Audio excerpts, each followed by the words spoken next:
Assalamualaikum, nama saya Nizatul Syamimi binti Abu Hassan. Saya dari Fakulti Sains Komputer dan Matematik, mengambil jurusan Matematik Tulen dan tahun kedua.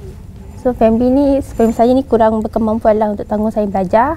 So saya rasa yang terbaik untuk saya minta bantuan zakat ni untuk meringankan beban saya kat sini, meringankan beban saya lagi, keluarga saya lagi.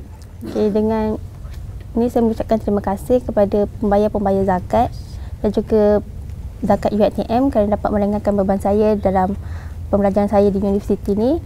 Dan juga dengan bantuan ni saya dapat fokus lagi untuk belajar tanpa perlu lagi fikir tentang kewangan yang perlu saya hadapi untuk saya sambung belajar ni, semasa pembelajaran ni. Terima kasih.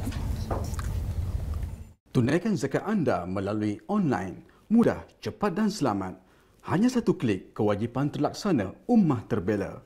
Layari www.zakatns2u.biz.